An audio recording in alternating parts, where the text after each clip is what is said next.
And I think what they're doing is they're breaking you of old habits and old ways of thinking, and they just really put you through the ringer. So it's notoriously this incredibly difficult period for people, but it's effective and it actually works. And you actually I actually really my eyes were opened to a whole new world of things that I didn't know. You're listening to the Taylor Coup podcast. Join me as we do a deep dive into my passions and learning lessons in entrepreneurship, real estate, business, sports, art, and so much more. I hope you enjoy the show. Hey everyone, welcome to the Taylor Coup podcast. I'm your host, Taylor Coup, and this is the show where I dive into my passions in business, real estate, sales, personal development, sports, and art, and learn from experts in their respected field in hopes to inspire you to go out there, be curious, learn more, and take action. Now, for this guest, I'm really excited for this first guest because I'm currently helping him launch his own podcast that's coming out pretty soon called Syndicate with Seth. He comes from a variety of backgrounds, from starting out as a professional assistant to award-winning author Tony Kushner, to the startup life in opening restaurants, to being a consultant overseeing operations for several startup companies, to now consulting future MBA students, helping them get into prestigious business schools, especially as a Dartmouth MBA graduate himself, and is also starting his own real estate syndication firm. Please welcome to the show, Seth Gilmore. Thank you, Taylor. Good to be here, man. Yeah, thanks for hopping on. I'm glad we're able to record this. And this is a little different too, because I mean, I did your podcast as well. And so it's a nice little synergy between Yeah, the you're two my of number us. one guest as well. So it's I love It's a nice start. it. And you know, what's so fascinating about your background is, and I can resonate to this too, is you've taken it wasn't as linear starting out with, you know, being the assistant all the way down to doing what you're doing now. And so I'm curious to dive into that path and what were some of those catalysts along the way that dictated that transitional stage? Well, I hope, yeah. I mean, I wish it were a story of like, boy, I started off somewhere and I wound up exactly where I want to be, and no, I don't know. It's sort of like I've been going in circles. I Mm, mean, I don't know, man. I I have never known what I wanted to do with my life. This has been, I would say, like the central dilemma of my life has been figuring out what to do for work. I love to work. I love work. I sort of probably like in an unhealthy way am like too oriented toward work. mm. But I always have been that way. In fact, and I'll tell you a little short story and then I'll get back to your question. But when my first real job out of college was I worked at the New York Times. I was in the newsroom of the New York Times and I was in doing essentially operations and technology type stuff. But I was always very entrepreneurial, and that's how I eventually went to business school, because I thought I was going to learn about, you know, how to create a business in business school. But I had a relationship and we broke up, and I took the money that I made off of the sale of an apartment, which to this day I regret ever having done this, but I did it nonetheless. I took a year off. I basically gave myself a sabbatical to write a series of books called Talos books.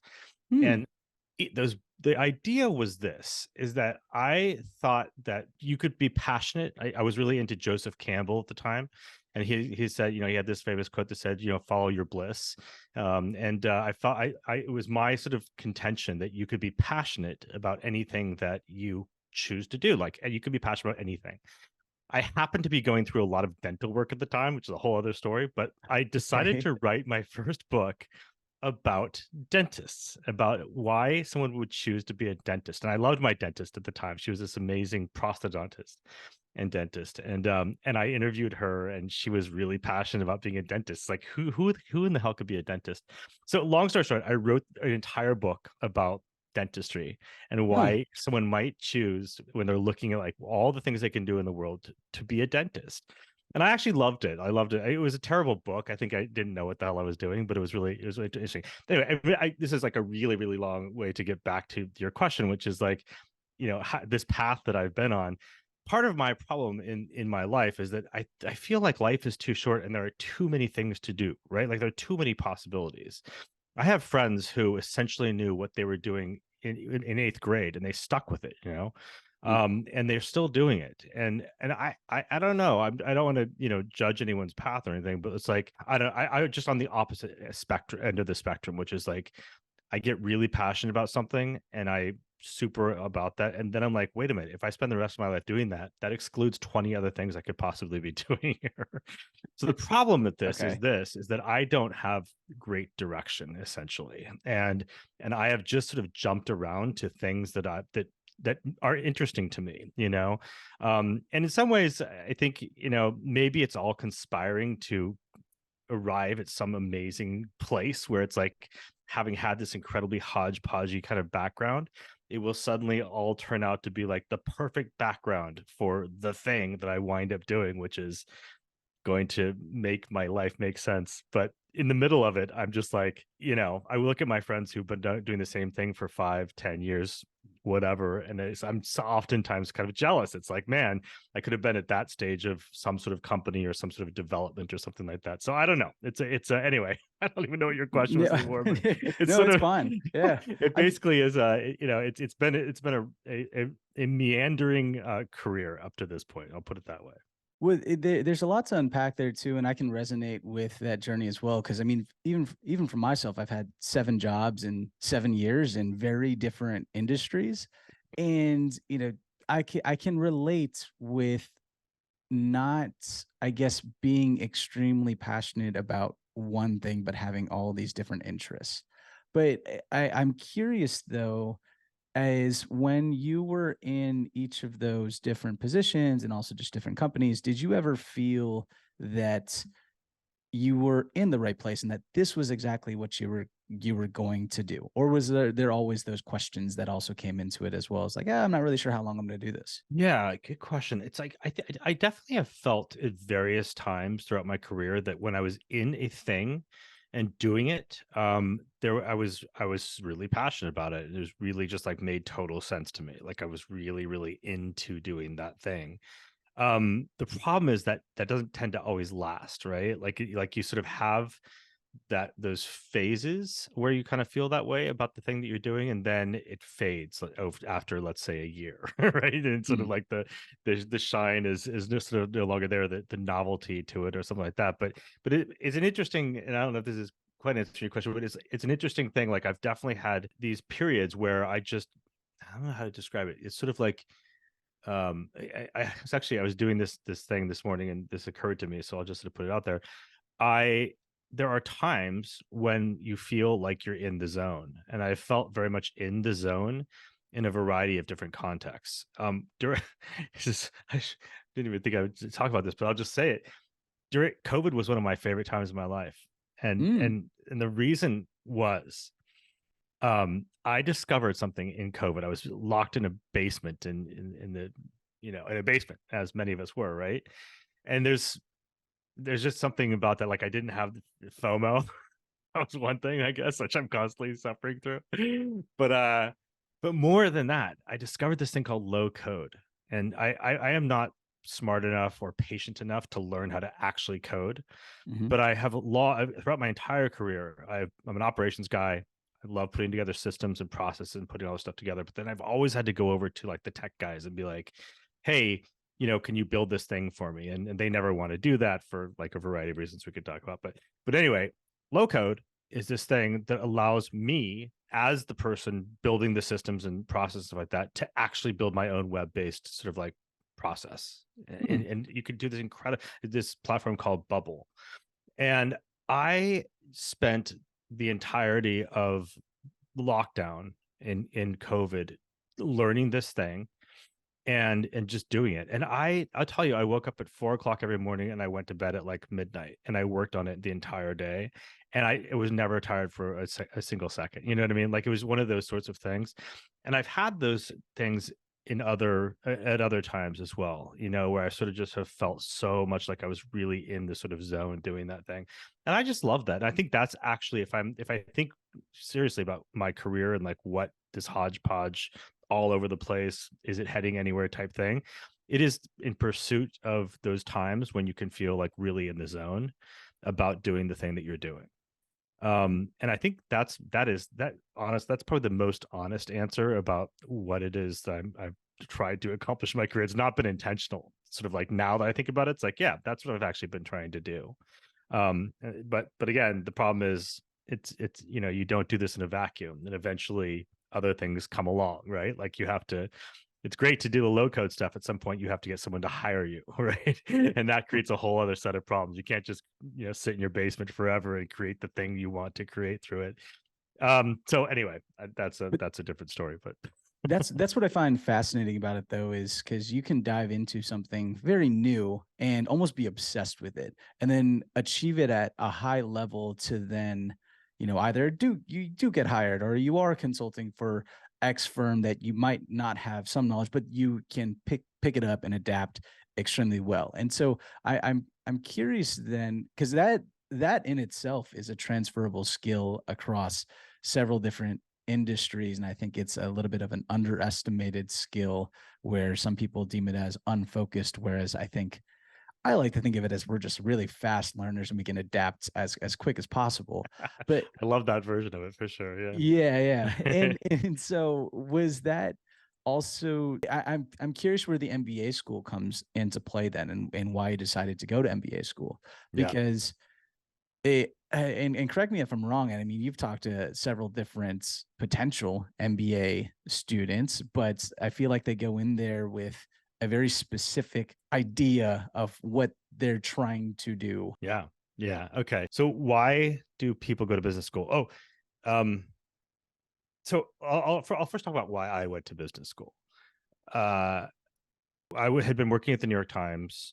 I was in the newsroom, and this is right after college. It was my first sort of real post-college job, and and I loved it in a variety of ways. The problem is I wasn't a journalist, right? And so I was working in the newsroom of the New York Times, surrounded by the best journalists in the world. It was the peak of a profession that wasn't my profession, right? It was everyone else's. Everyone else is at the peak. I just happened to be in the room with the people peaking out in their careers.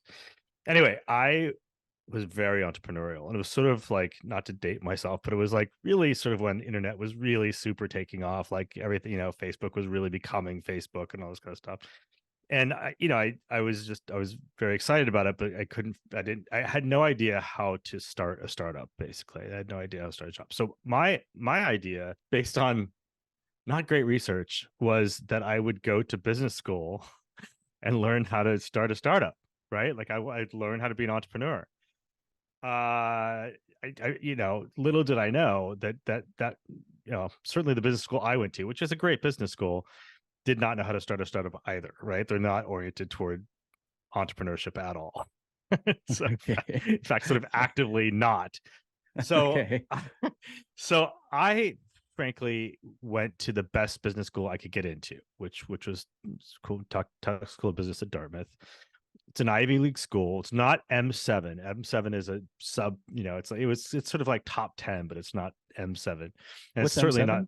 So it's like it's just like the very, very top 7 business schools in the country. And they're consistently the best ranked business schools. They kind of moved around within the top 7. But so there's like Stanford, Harvard, Wharton, I think, Columbia, Kellogg. I mean, I don't know the exact sort of list, but there's a set. You can look it up. It's just there's 7 schools that called the M7, and those are really considered to be the most prestigious ones that there are. I didn't even know that when I was applying. But I got so I got into Tuck, went to Tuck. It was funny. I often tell this story to prospective clients who I work with. And so one of the many things that I do is that well, we'll get to that in a second. When I got to business school, during part of the opening session, we had the director of admissions, and she got up, and we were all in an auditorium. She's welcoming us and saying, "Hey, I personally read every single one of your essays to get in here and stuff like that, and I approved your getting in and such as that." She said, I don't know if I tell the story correctly, but you'll get the gist, is that she had us all stand up. Essentially, she said, "Now, I've read all of your essays. You've all told me these things that you're going to do when you get here to talk, and what you're going to do and to change the world and all this kind of stuff. Sit down if you actually intend to do what you said you're going to do in your essays.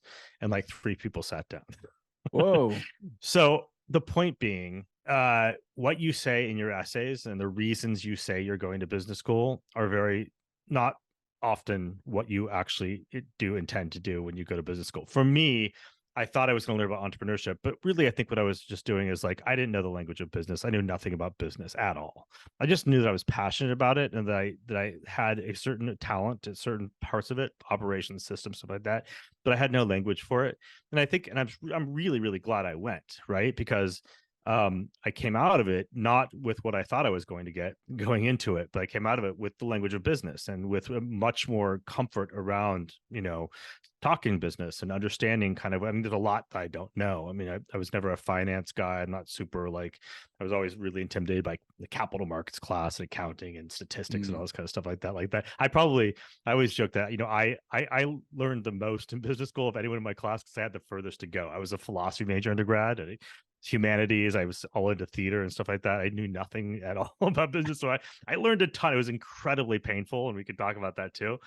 My first, year was just hell on earth. It was really, if you ever read, there's a book called 1L by, I forget the author's name. He's Grisham.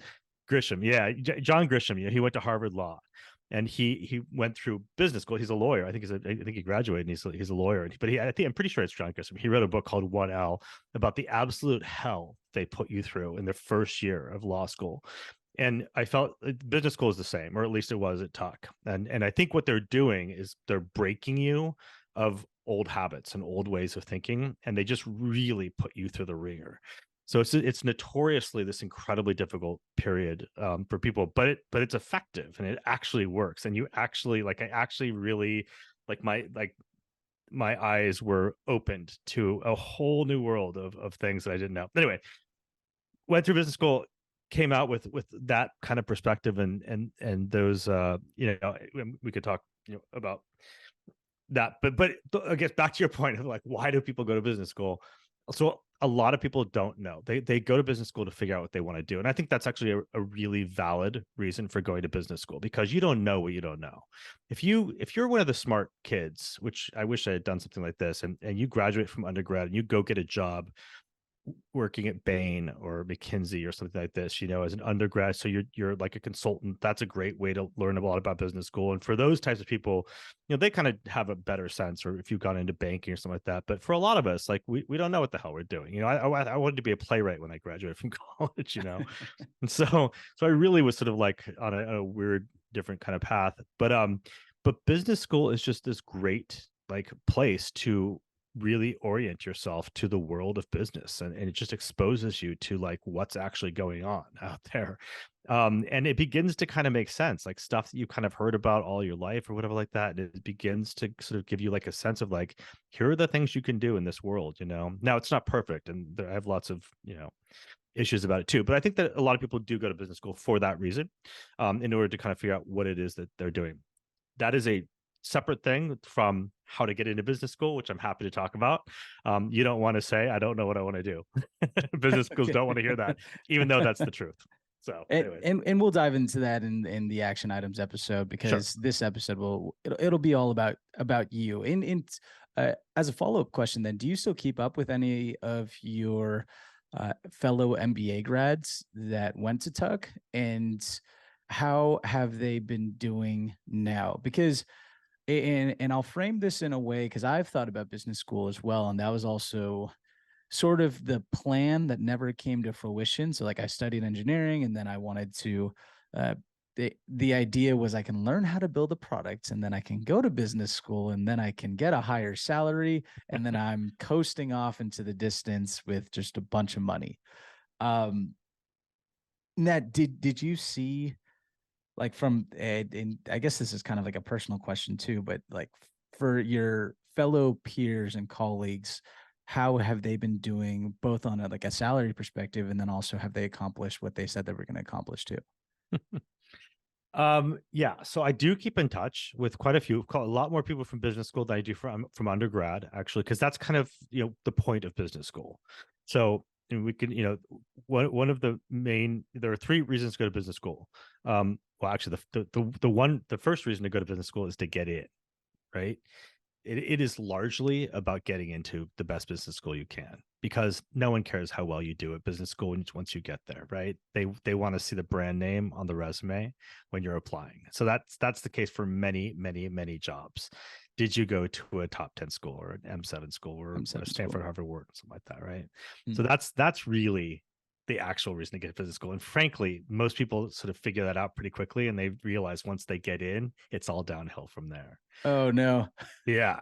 So I made the mistake of thinking business school was about education, which and learning, because I was like a really great undergrad student, right? I was like top of my class, and I, was a presidential medalist and all this kind of stuff like that. And I got a lot out of it, and I really was passionate about learning. And I'm not saying that people aren't into learning; they are. I mean, there's a ton to learn and stuff like that. But that's not really the main reason people go to business school, because a lot of people already know most of this stuff. Like if you were an econ major undergrad, which I definitely was not, I never even took an econ course in my life, you already know most of the content, right?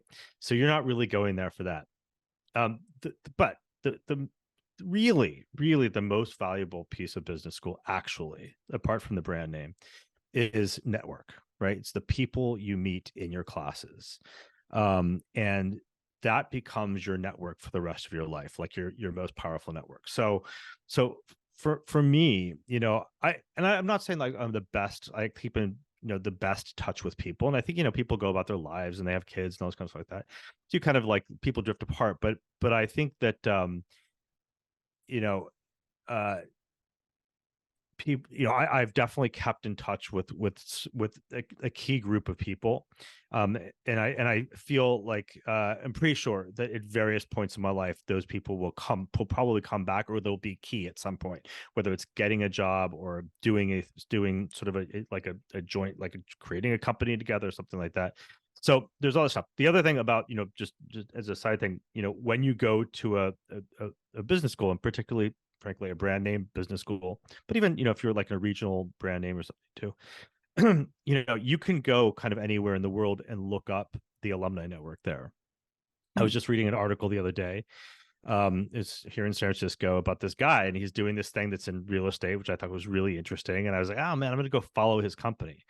So I went to LinkedIn. I was going to click on the follow button, and I see he's the only employee who's listed with, he's associated with it on LinkedIn. So I clicked on him just to take a look at it. Turns out he graduated from Talk. And so Mm. I sent him a note. I'm like, hey man, I'm in San Francisco. I went to Talk. I'd love to get a cup of coffee with you sometime.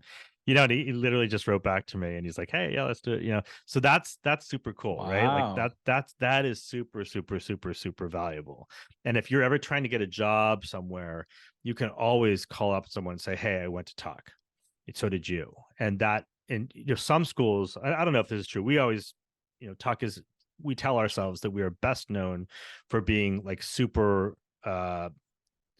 welcoming to that sort of thing. Like we call each other Tuckies.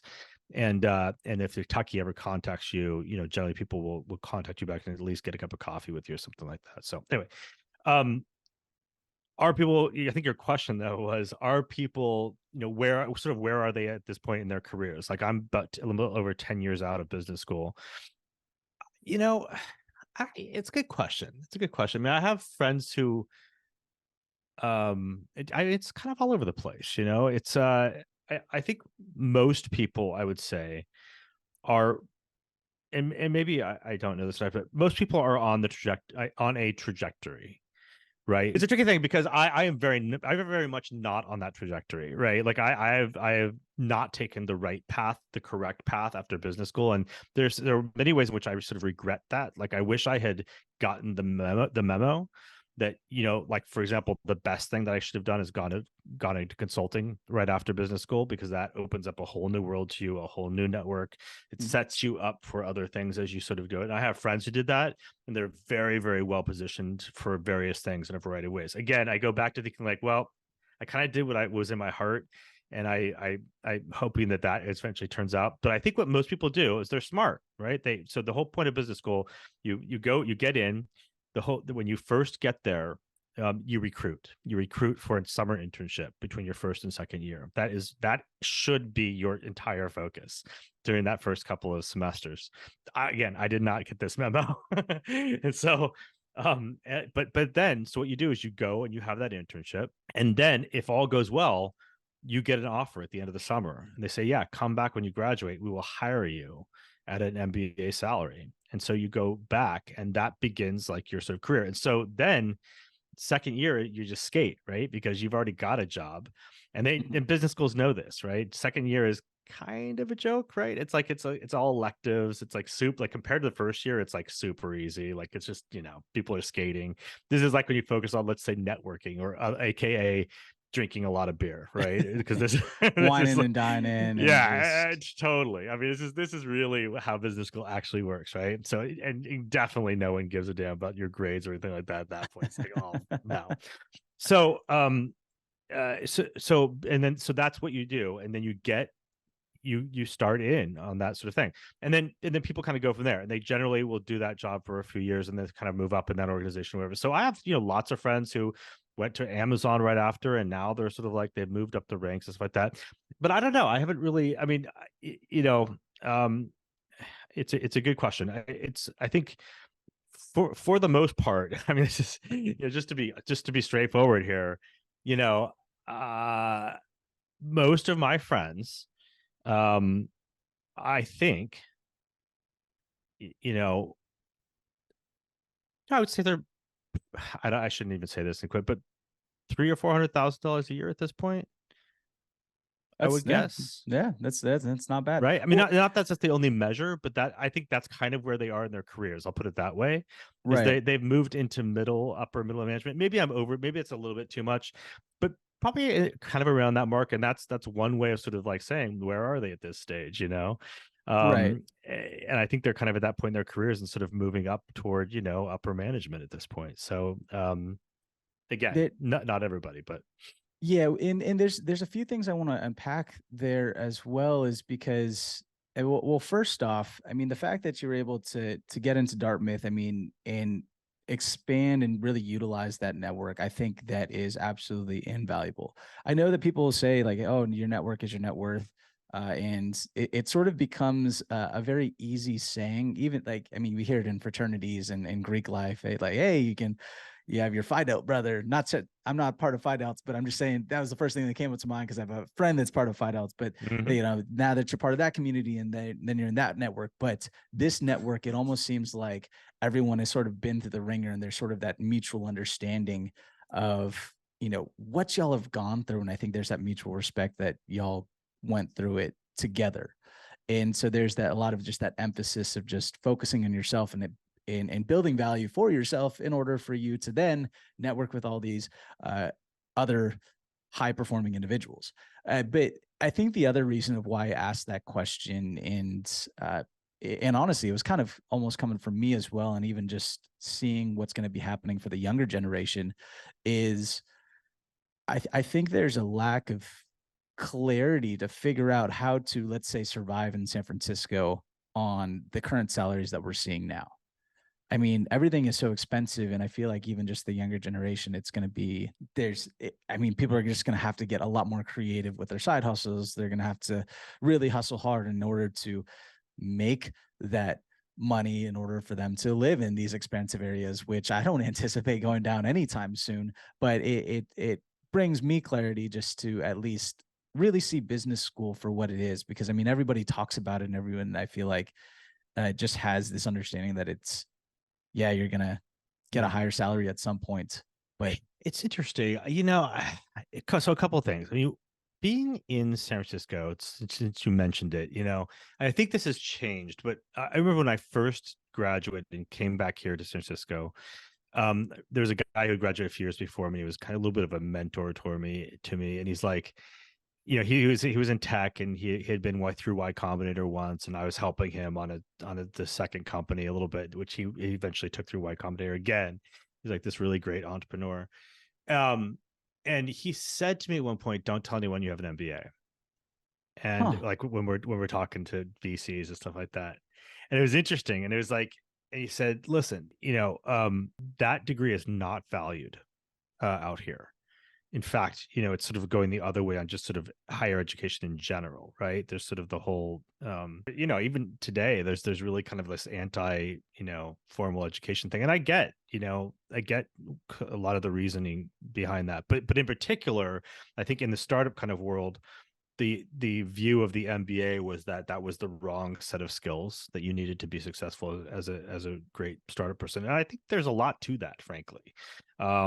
I don't think I'm a great entrepreneur. I think that there's we can, I don't want to spend time unpacking that, but I think that I have certain assumptions, and part of them are informed by my business school, is that about how things should work and such as that. And I think, I have known some great entrepreneurs. Great entrepreneurs in my experience have this sort of walk through walls quality, where they don't see the way, structures, and they don't see the way things are supposed to kind of work. So I'll just take one example, and this is a horrible example, I realize, but and I'm gonna screw up his name too. But the guy who founded Uber, right? Travis, is it Kalanick, or however you say his name? Sure. Yeah, he turns out to be this. He turns out to be this sort of like terrible like person. Oh Ultimately, no. like he's just like a really bad sort of actor, but he's also like just incredibly brilliant, right? Like Mm. he hit what he did with Uber more than anything was he walked through walls. When people said, "Oh, you can't do that," I tell the story, no one believes it, but I literally came up with the idea for Uber when I was at Tuck, and the reason is I didn't have a car. I had come from Manhattan, I hadn't had a car in a decade. And I went to this little town, and I didn't have a car. I had to walk everywhere. It pissed me off. And I had to get like this local taxi cab, and they would take an hour to get there. It's just like a whole thing. So I actually drew up this like business plan for Uber. Of course, Uber was already in the works, but it really wasn't a thing there. So I'm kind of proud of that. But anyway, but I never did it, right? Like I never did anything with it. I just sort of that was the end of that. And I guess kind of talked myself out. I was like, this isn't possible. The rules don't allow people to drive their own cars and all this stuff like that. And here is Travis doing it in Mm. Silicon Valley and creating this multi-billion-dollar company, right? Ultimately, but he in order to do that, I mean, part of yes, he's like not a great person in a variety of ways, but also I don't know that a better person could actually have done what he did, right? Like there's that sort of quality to it.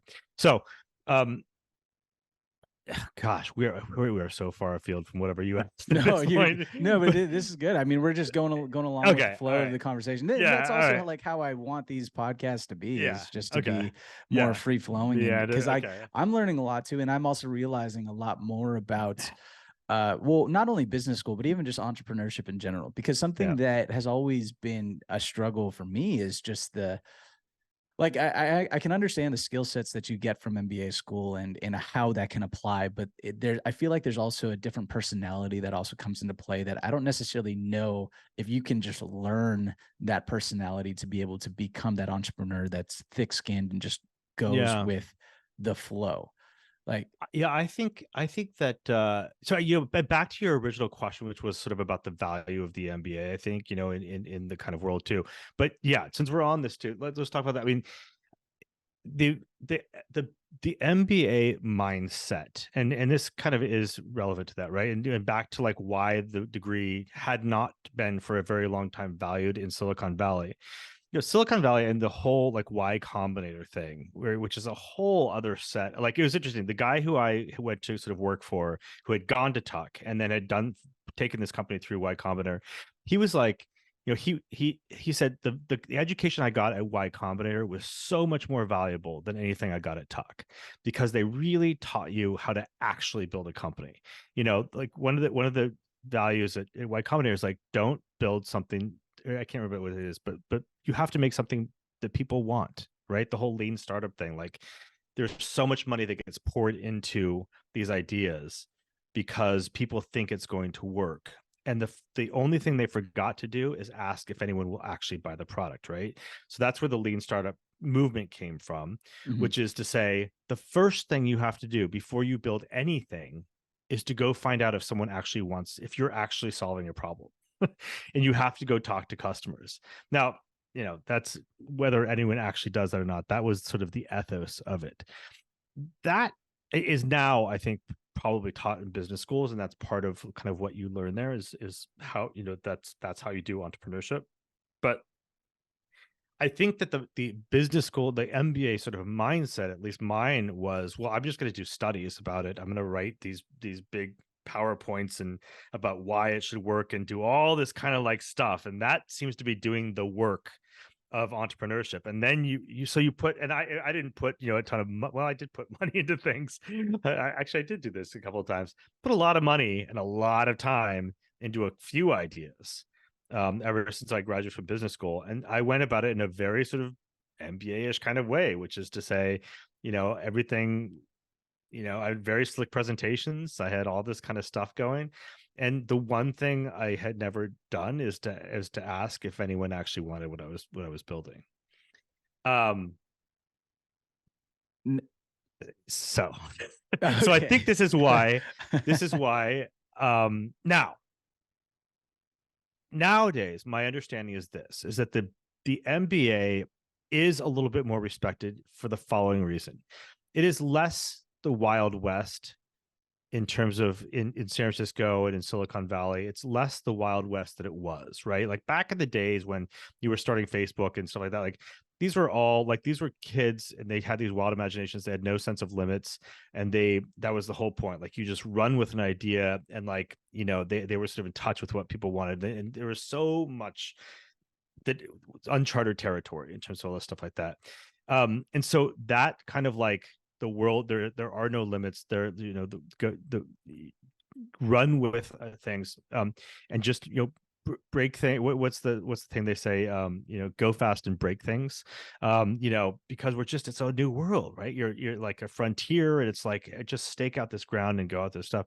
Now it's like more mature, right? Like everyone today is just like assumes the internet. Basically every idea that's sort of like remotely low-hanging fruit has been done, and there aren't, I'm sure obviously there are going to be great new things today, but like we haven't had a total revolution in a few years in terms of like just another startup idea that no one had thought of doing, right? There is no Uber of the last like 5 or 6 years. I shouldn't probably say that, but so what is sort of more in demand at this point actually is, let's say, more mature business thinking, right? More mature, like how do we actually run these more sort of evolved companies? We're past I wish I knew how to pronounce his name. We're past the Travis Kalanick or whatever his last name is, sort of phase of the thing where you needed that boldness and that real creativity and that just like raw power to like sort of go and bust through and like create these things. And now, like literally, you have this new guy who's like running Uber, and he's a very evolved. I think he even has an MBA. Evolved like guy who really knows what he's doing. It's a little bit like the Google guys, and then they brought in. I wish I had these names in my head. They brought in basically, the adult in the room to sort of run the company, and he did, right. Like he made it a viable sort of like company after these like brash dudes in a warehouse had created this thing, right? So they knew that they had to bring in, and I think that's kind of like the role of a lot of MBAs now, is to sort of say, okay, listen, I'm not the creative type who could have created this thing, but I have the skill set and the training where I can come in and sort of bring a more mature sort of leadership to this organization now that we have to be, answering to shareholders and all this kind of stuff. I think that's kind of how the whole thing has evolved. So long story is to say, at this stage, I think that the MBA is a little bit more valuable in places like San Francisco, whereas it had not been for a very long time.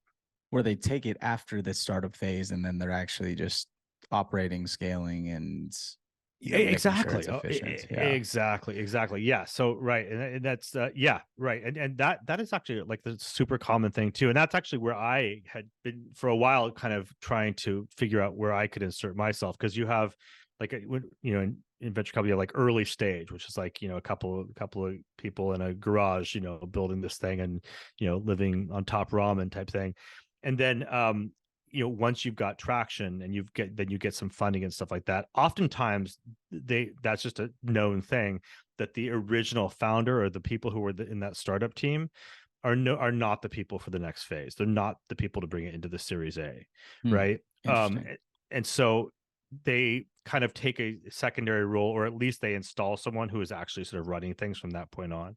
So just very different skill sets. And I think it's important for people to be aware of what they are. I was not, I realized, much to my regret, that I was not that guy in the garage with a great idea.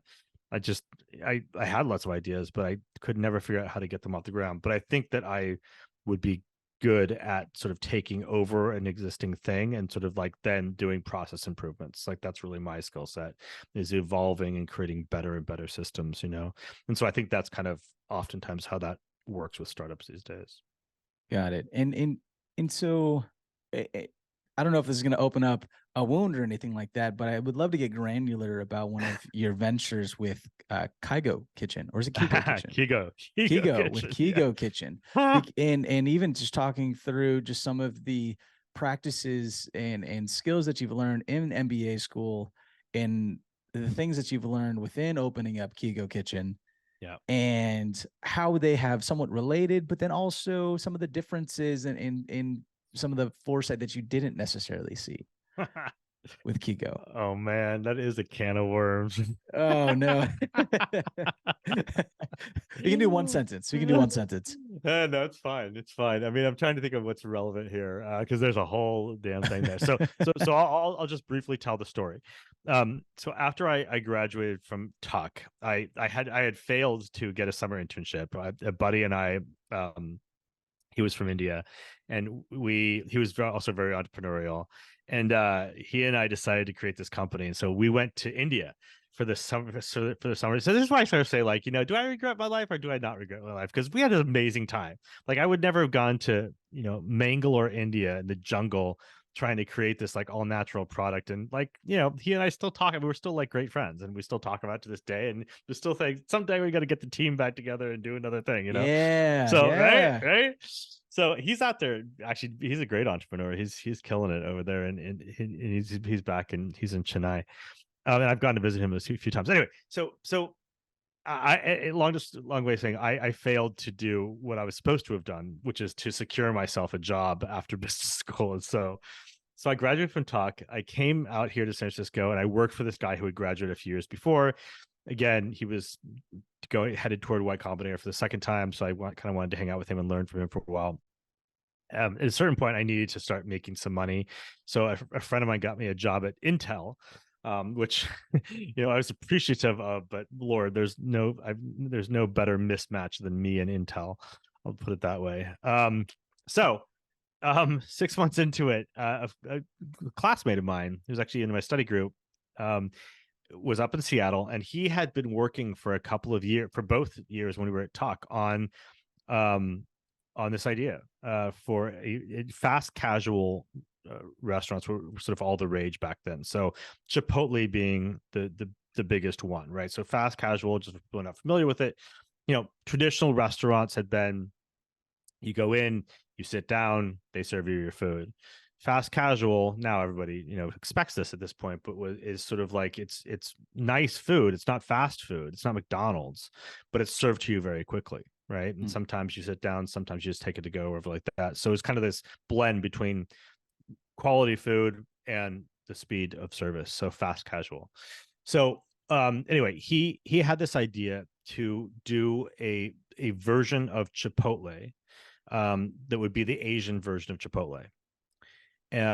Thinking that there really wasn't sort of that out there, and there kind of wasn't, right? There are a few that are sort of like, there's lots of like Chinese restaurants and Thai restaurants and all kinds of that, but there's nothing quite in this space. And so I think he was sort of right to identify. There's a very business school thing to do, to sort of say, let's identify a need in the market, and this seemed to be like, I don't know if it was a need, but it was a gap in the market. So he went out and started this company, and he had a great network up there in Seattle, and he was able to raise funds from friends and family, and he had a career prior to that in finance, and did pretty well for himself too. And so he basically asked me to come up and do it with him, and so I did. It was like a way to do something entrepreneurial, But it was well funded. We'll put it that way, Mm. right? So it's a little less risky than just sort of like, again, being in someone's garage with, top ramen or, eating ramen. So I went up there and did it with him. And uh we spent about a year and a half getting our first location up and running. And uh I'm forgetting your question, but I'll just tell the story briefly here too. So we this is in Seattle. So Amazon is actually based in Seattle. Amazon was building a new building, I think, or they just built a new building. They had this retail area down underneath it. And the great thing about Amazon for us is that Amazon, unlike Google, doesn't subsidize food, right? So you don't, like at Google, you get free lunch and all this kind of stuff is kind of famous for that. Amazon doesn't do anything like that. So at 11 o'clock, 12 o'clock, everyone would get up from their desks and go out into the city and look for food, right? They'd had to get their own food. So our restaurant, our first location was in an Amazon building. And Mm. we were the second tenant, and the first tenant restaurant was Chipotle. And so Oh, nice. so we're directly next door to Chipotle. And we put in our fast casual restaurant. Well, we had lines out the door. I'm telling you, like it was down to the end. I mean, it was unbelievable. Like at lunchtime, we could not. We were just killing it, absolutely killing it. And so we thought we were geniuses. Like we have basically, like, sometimes our lines were longer than Chipotle's.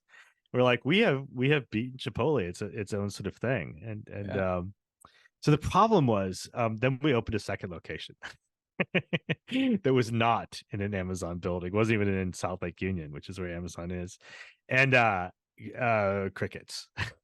Oh, Now wow. that's probably an over dramatization of the story. It's probably a little bit less than that, but let's just say it wasn't as popular as the first location. And it turns out that location is key to doing really well in the restaurant business. And so anyway, long story short, the company folded after about 5 years, and kind of got, actually, my the guy I was doing it with kind of folded into another company. And I Mhm. actually don't know what the stat. I don't even know if any of it's left at this point. But anyway, so that's the story of Kiwi Kitchen. But what was your actual question about? Well, well, no, I mean, you answered the question. And I was going to say, I looked up kigokitchen.com and it was Yeah. a picture of Cristiano Ronaldo. And it was Seriously? Is it yeah, no, totally gone? seriously. Yeah, Oh it was God. totally gone because I it haven't was on even. LinkedIn, and I looked it up and I was like, oh, it's Cristiano Ronaldo's the Gosh. face of Kigo Kitchen. Oh, Uh, oh my gosh. Yeah, you're right. Look at that right? website is totally gone. I It's haven't I gone. haven't spoken with Steve in a while. I didn't know if he had totally killed it off or what, but I guess it's dead.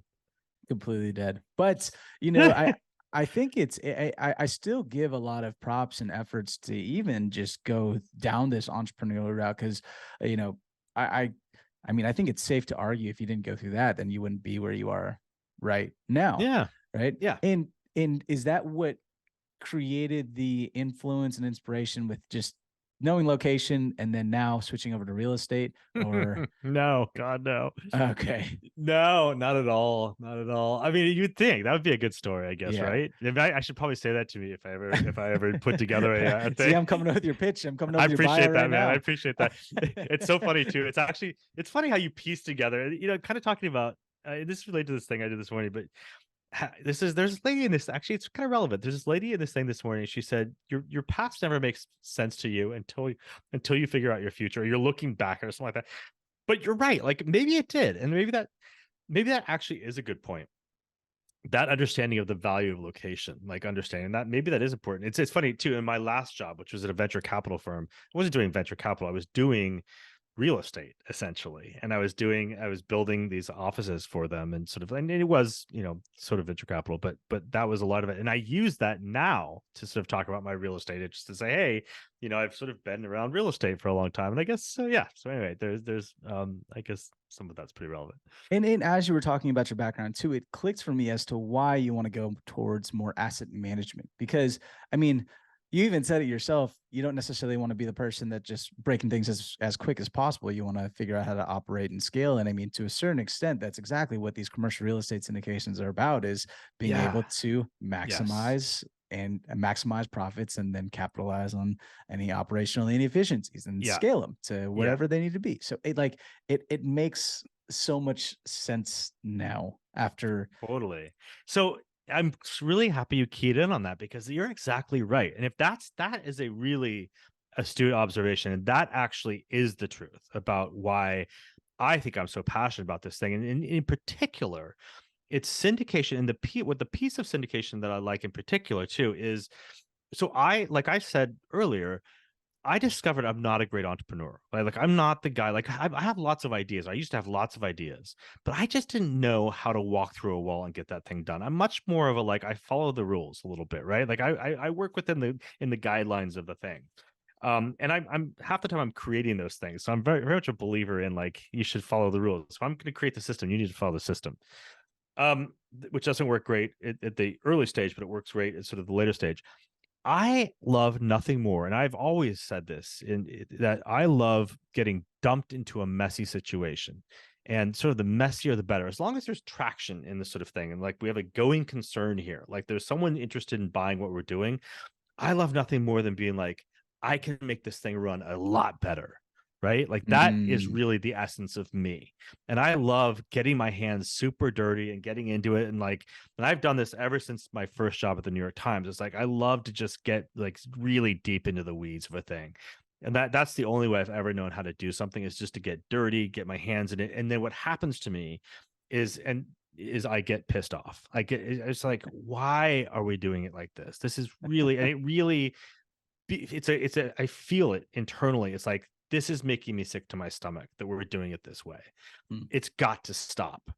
And so that is the beginning of me saying, like, okay, we've got to find a better way to do it. And so I begin to incrementally improve sorts of things. Okay, that pisses me off less. That's literally how I think about it, is this is pissing me off less. Okay, this is pissing me off. Now this is pissing me off less, right? And so I kind of do that thing, and then you start to be like, wow, I'm like really kind of able to improve this thing. And yeah, so that I've done that throughout my entire career. That's the essence of what I do. And so when I discovered, yes, syndication, which is essentially, the meat of it for me is going into, and it's not like it's a broken situation, but the whole point of a syndication is the value add, right? Like for the most part, is you go in and you improve operations. Like literally, it's called improving operations, right? You're increasing the NOI. And so you're doing it by making it run sort of better. And so that is actually the essence for me. I mean, there are lots of things I love about it, but that, I think, at root is why I think I'm going to be really good at this, is because I just love that piece of it. It's like, how do you actually improve this sort of thing?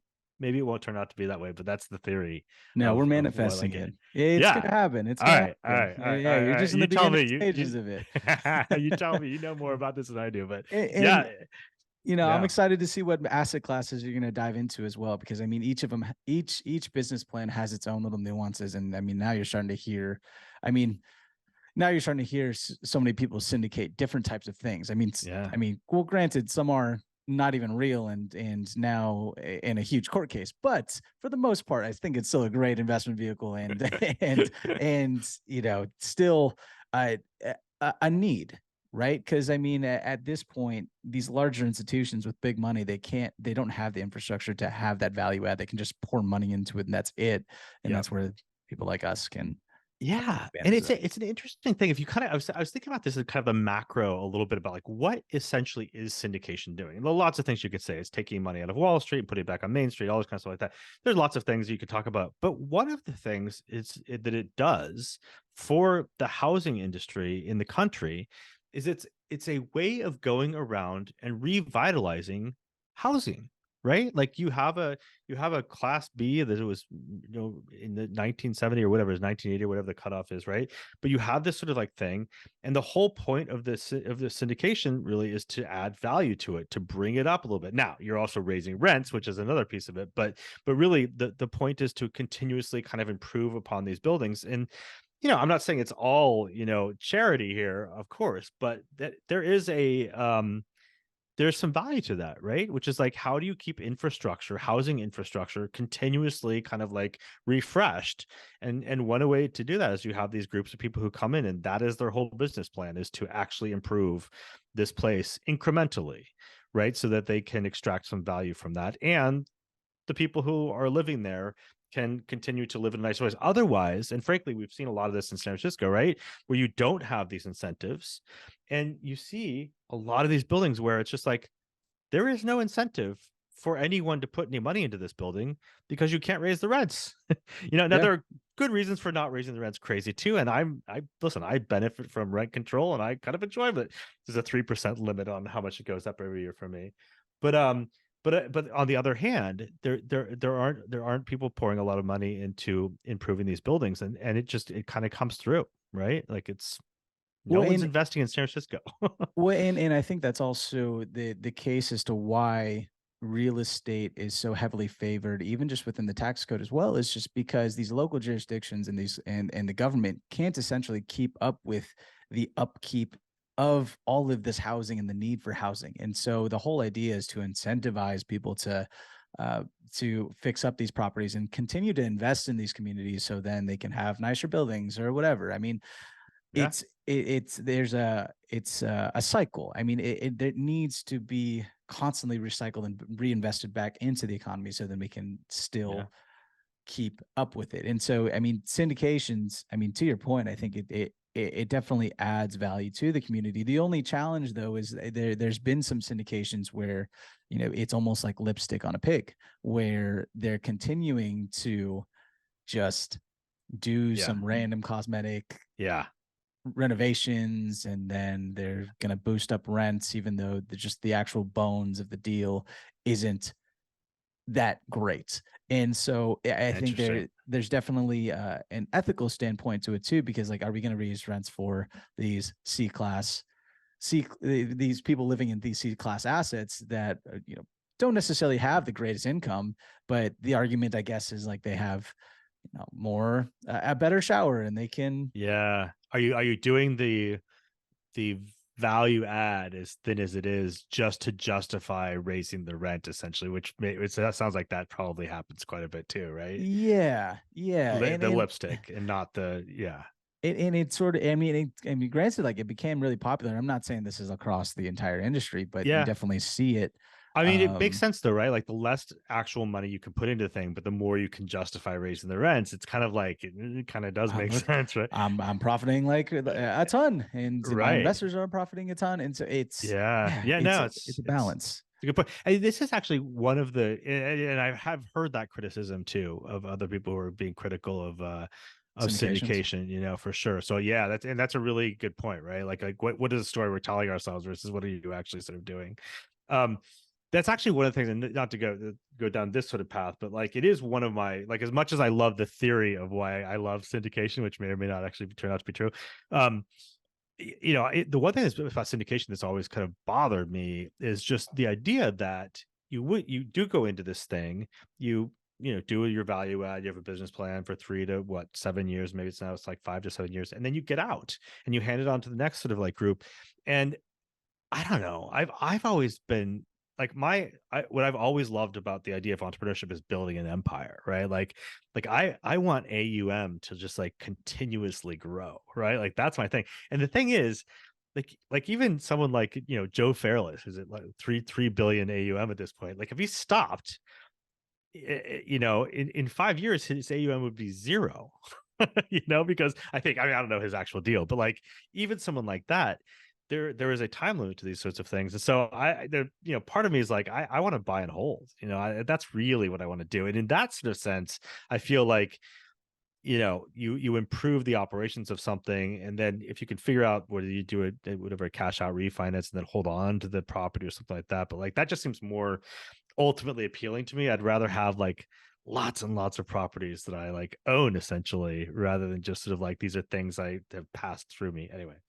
Well, yeah, and you know what? It's almost like a double-edged sword too, because I was talking with somebody else about this as well. Is with generational wealth, it's there's a statistic. It was 90% of assets that are held to the third generation are actually gone. Yeah. Interesting. And I've heard. so Yeah. Yeah. I understand just the idea of buying and holding, but then there's also still needs to be uh, still that reinvestment back into the economy and Yeah. transferring that wealth, because that's also what's Yeah. going to be coming up down the line too. Is, I mean, there's so many of these small, medium-sized businesses that these boomers, lack of a better word, that don't want to take care of it. And so there's going to be all these different businesses out there that are ready to buy within the next 10, 15 years, because that no one's going to want to take over. And so Yeah. it's interesting with the, because I think it's a balance of just like the buy and hold, and then also, and then making sure that you're You're right. reinvesting back into the Yeah. economy. But then You're it's right. like syndications, you have that 5 to 7 year hold, but then you also have that, I've heard of it where they just hold it for like 30 years and then that's it. So it's I'm curious to know which path that you end up going down, because I think Yeah. there's benefits to both. Yeah, no, you're right. You're right. Absolutely. And it's all for me. The problem is it's all still theoretical at this point. Like I haven't actually done anything. So it's all like Yeah. my having a strong preference for one or the other when I've literally done nothing in the space. It's like maybe I should just do something and then I'll have a better sense of like of what I'm actually doing here. We're manifesting it. It'll come a lot sooner than Yes, later. I guess we are. I guess we are. I know at a Yeah. certain point though, just to tie it up too, it begins to feel a little bit like one of my startup ideas where it's like really excited about it, doing a lot of work, a lot of research, very MBA-ish of me, right? Like I'm gonna make sure I understand all the little things. And maybe what I really need to be here is more of a Travis, whatever his name is, Uber, just do the thing, right? And then Mhm. blast through it and get the damn thing done. And of course you hear that from everyone here too. It's like once you get past your first syndication, you look at the whole thing very differently because you're like, oh, well, it wasn't really as monumental a task as I kind of thought it was and built it up in my mind to be. Yeah, So isn't that kind of crazy? We get used to the threshold gets higher, right?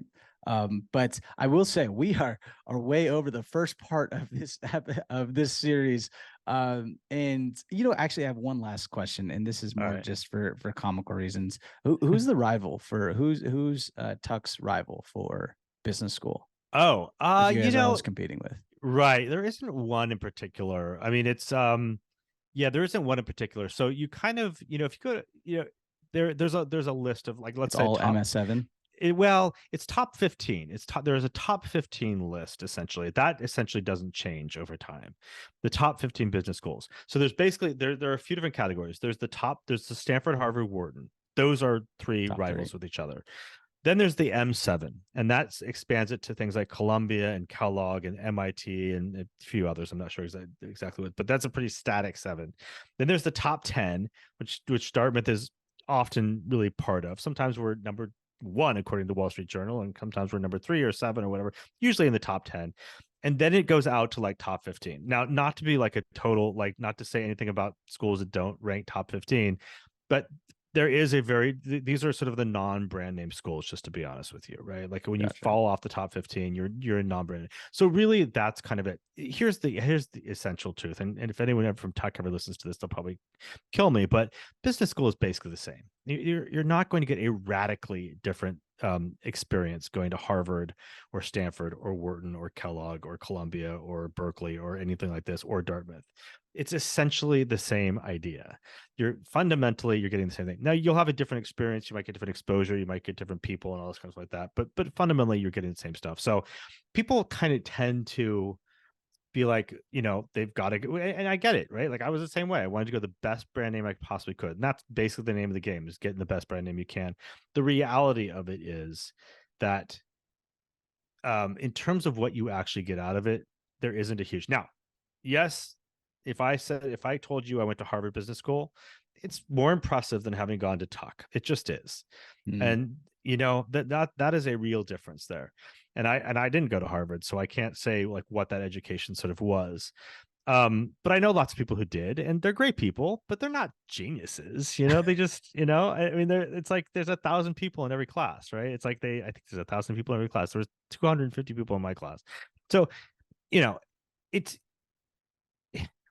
getting into business school is about brand. It's about sort of getting in and all this kind of stuff like that. But in the long scheme of things, at the end of your life, does it really make a huge difference? which of the top, let's say 10 business schools you get to? I don't think so. See, that was a question that I was just envisioning all of the graduates that, let's say, you pissed off from Tuck. I was wondering if people ever said Tuck you, like as like oh, you're pissing me off, Tuck you. Wait, what do you mean? Wait, pissing me off from what? No. Like, where you're like, oh, I don't know if this is gonna offend any other Tuck graduates. Oh no, they don't care. They're all and real. they're like, Tuck you, Seth. No. Oh, I see. Yeah. Oh, that's you're just being cheesy, man. Tuck you, man. Tuck you for asking that question. Yeah. That's a good way to send off this first part of the episode. Now, Seth, if people want to reach out, learn more about you, your stories, how can they reach you? Oh man, well, I'll tell you what. In the very near future, I'm going to redo my website. If you go there now, you're going to be confused as hell. But SethGilmore.com. Let's say that's going to be like a website in the future. And also Syndicate with Seth, which will be my podcast website in the future. But really, if you want to find me, LinkedIn, just look me up on LinkedIn. I'm the Seth Gilmore in San Francisco. I'm the only one. Reach out. And then also, if you're thinking of getting into going to MBA school, definitely reach out to Seth as well. So yeah, absolutely. You're a jack of all trades. And people always say this: jack of all trades, master of none, but everyone forgets the rest of the phrase, but better than one. So okay. Yeah. That is very much the case with me. I'll tell you right there. Well, Seth, appreciate you for coming out to the show. Thank you for being the first official guest, and can't wait for the action items episode coming out in a few days. So cool. Thank you everyone for listening. Thank you, Seth. We'll see y'all soon. Thank you. Thanks for listening to the Taylor Coup podcast. If you gain any value out of this episode, I'd really appreciate it if you share this with your friends. Hopefully they can get the same value as well as you did. And also leave a comment or a review on whatever podcasting platform that you're listening on. I appreciate your time. Thank you for joining me, and I'll see you at the next episode.